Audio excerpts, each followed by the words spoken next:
Greeting. Assalamualaikum warahmatullahi wabarakatuh.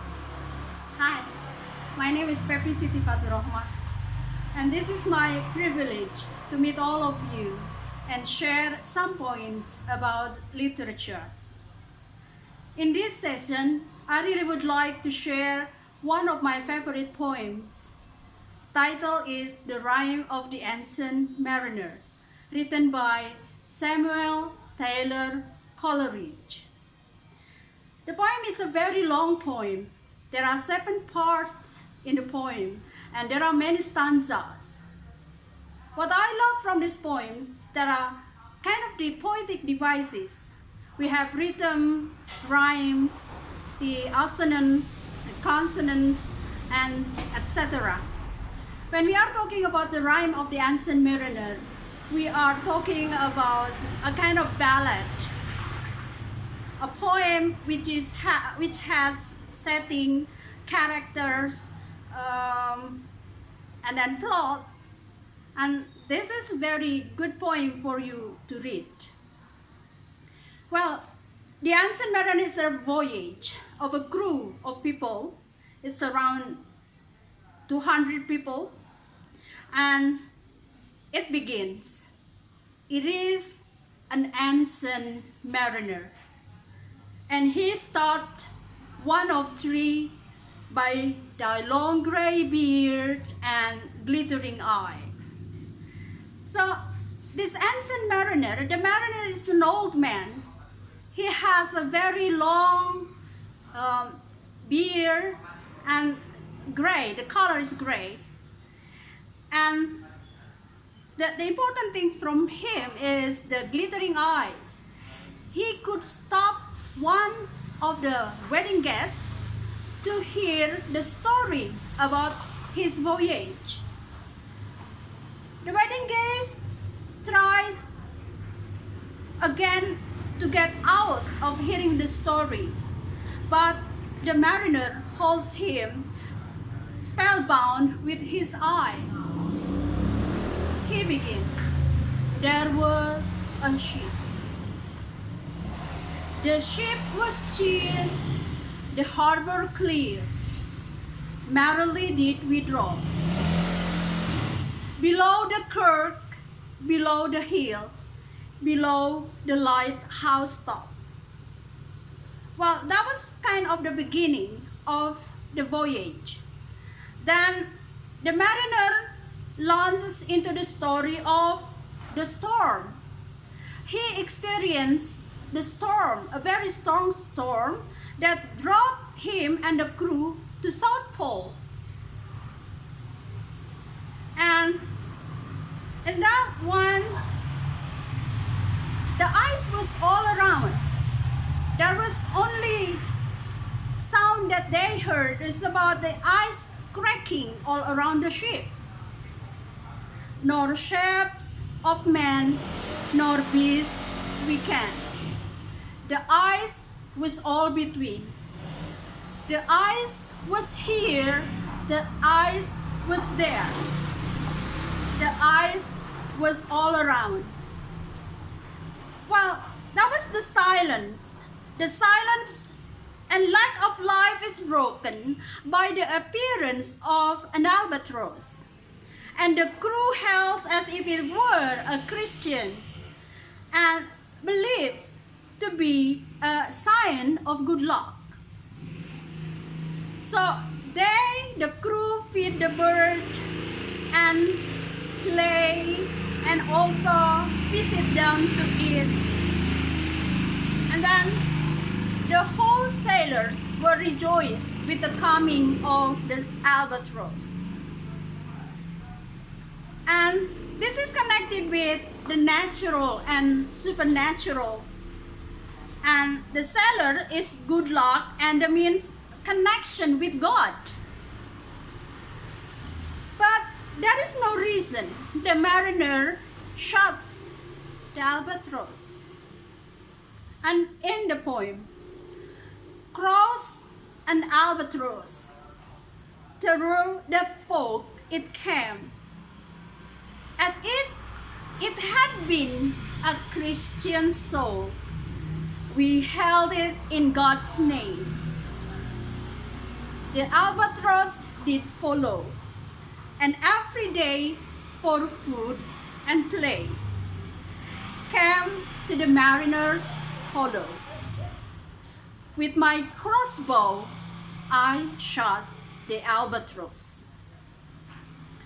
That was a kind of unexplained killing, sets in motion the cycle of sin of the mariner. So this is a kind of a crime against the natural world and thus against God. And this is the albatross can give a curse to the mariner and the crew. And there was an albatross hung in his neck, the mariner's neck, a kind of a bird or albatross in the neck. And they were in a place with no motion. Day after day, day after day, we stuck nor breath nor motion, as idle as a painted ship upon a painted ocean. Water, water everywhere, and all the birds did swim. Water, water everywhere, not any drop to drink.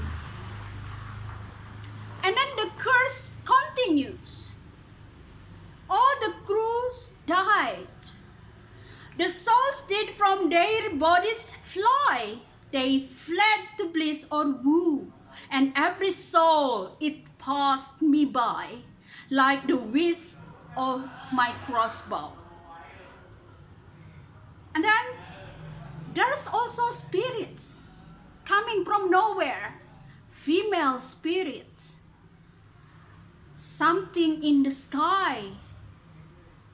At first, it seemed a little speck, and then it seemed a mist.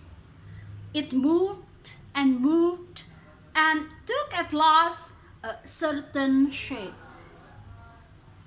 And still it neared and neared. But then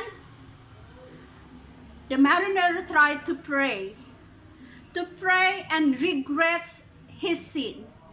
And after that, the albatross fell off the neck.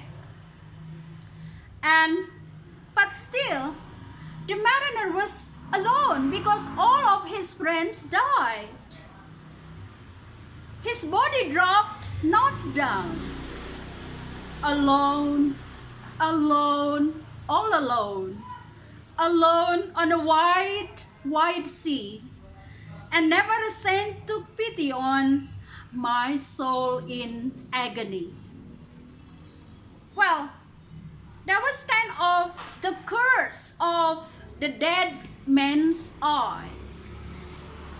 It was written in the poem that 7 days, 7 nights, I saw the curse, and yet I could not die.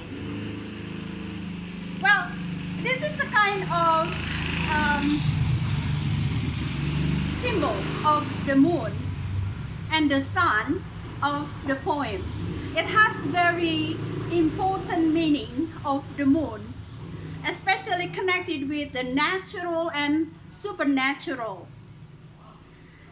And when we are talking about God and sin and pray, it means that it is this hardness heart that separates us from God and makes it harder for us to pray in the will of God. For we pray best when we love best. There is a kind of a stanza in the poem connected with this. It is written, he prayed best who loved best, all things both great and small, for the dear God who loved us. He made and loved all. So, when we are talking about this poem, we are talking about a very good message connected with life. So the voyage is a life, a story of life for everyone, that everyone can do a sin and can regret the sin and pray for the love of God. So, well, I hope that this session can share something in literature, especially poem. And I hope you can understand what I have already explained about the poem. My last words is connected with the poem. Love and respect the whole of God's creation, because we are the creation of God. Thank you, everybody. This is very awesome. Assalamualaikum warahmatullahi wabarakatuh.